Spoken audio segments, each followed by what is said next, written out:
Namaste, dear students. Again I am there with you with a new concept.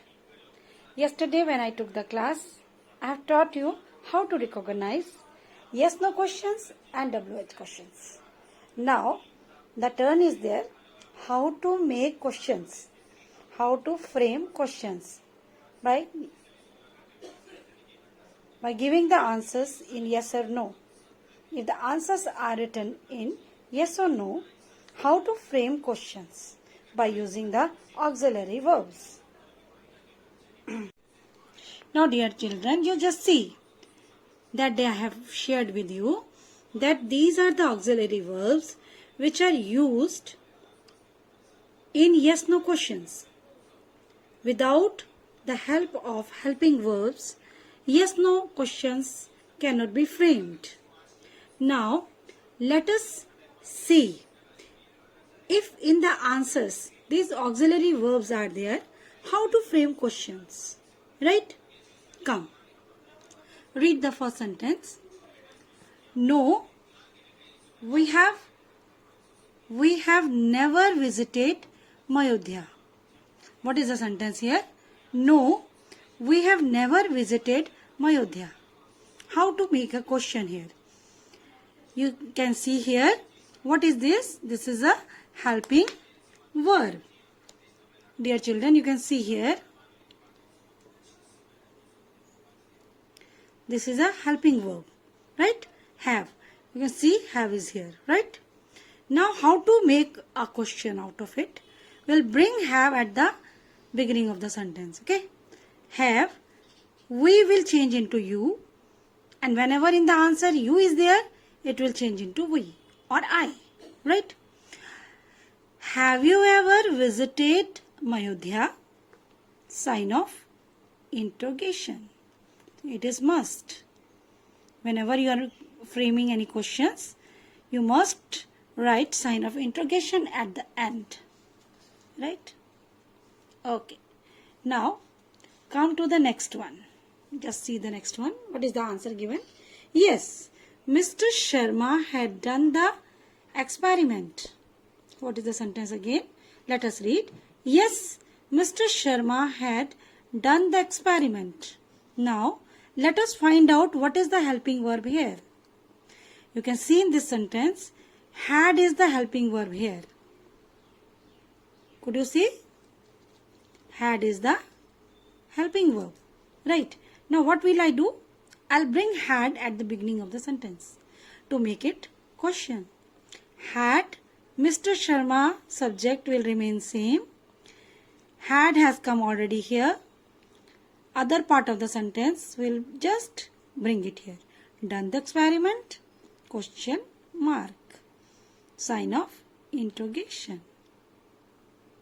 Clear? Again you see, had Mr. Sharma done the experiment? Sign of interrogation. Now come on. Next sentence let us see. Again the sentence is starting from no. No, they were not there in the hall. Let's read again.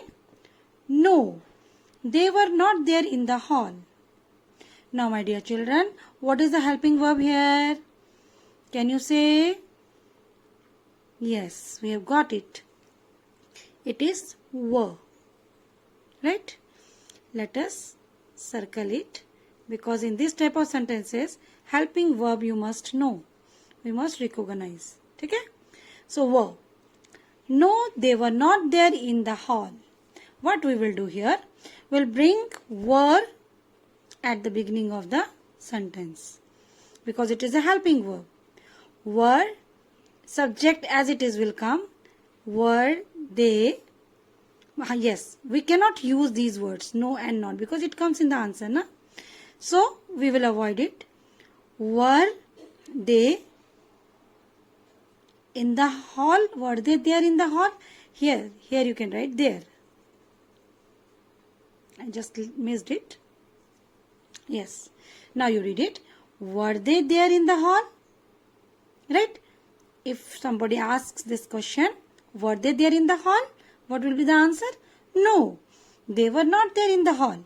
Or you will give the answer, yes, they were there in the hall. come to the next sentence. Let's read it. No, he has not watered the plants. Right? What is the helping verb here? Yes, you have recognized it. It is has. No, he has not watered the plants. Now what we will do? This helping verb, we will bring it at the beginning of the sentence. Right? Has, subject is as it is, watered the plants. Right? So easy to do it. Just answer we will not write, no. So, has he watered the plants? Just read it. Has he watered the plants?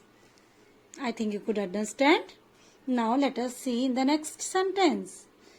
I'm sure you will be able to do it now. No, Suresh cannot draw the picture of an elephant. Somebody has asked, might have asked somebody, right? Now, what is the helping verb here? Yes, it is can. It is also called modal. It is a type of helping verb. No, Suresh cannot draw a picture of an elephant. Now what will come? Can will come at the beginning of the sentence. Right? Because other helping verbs are not there. Can. Can Suresh draw a picture of an elephant? Because this is the answer. Not and no. If I write yes, Suresh can draw a picture of an elephant, I will eradicate yes. Yes, I am not going to repeat it again in the question. Because yes reflects the answer.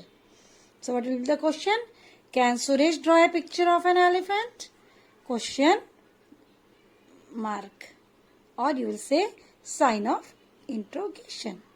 Right? Now my dear children, you please come and observe these sentences. Please observe it properly. What is written here? Yes, I am going to market. That is, somebody asked me personally, are you going to market? Now you here refers to a singular. As you know, my dear children, what is the plural form of you? The plural form of you is you only. Right? You is for one person, you. One. And if I address the gathering, then also I say, how are you? Right or not? So, are you going to market? Then I have written, yes, I am going to market. When the answer was, yes, I reflects singular. Okay? So, are you going to market? And you know it very well. Are always comes with you. Right? Now, here you see. Same type of sentence I have written. Yes, we are going to market. Here what is written? We. That means a big gathering was there. Someone asked them, or a family were going, or mother, father and the children were going. Someone asked them, are you going to market? Then they responded, yes, we are going to market. Now here you refers to the plural number. For that only, as it was asked to a group of people, so they have responded, yes, we are going to market. Hope, my dear children, this small concept is clear to you. I'll give some task. Try to do it properly. Thank you. Have a nice day.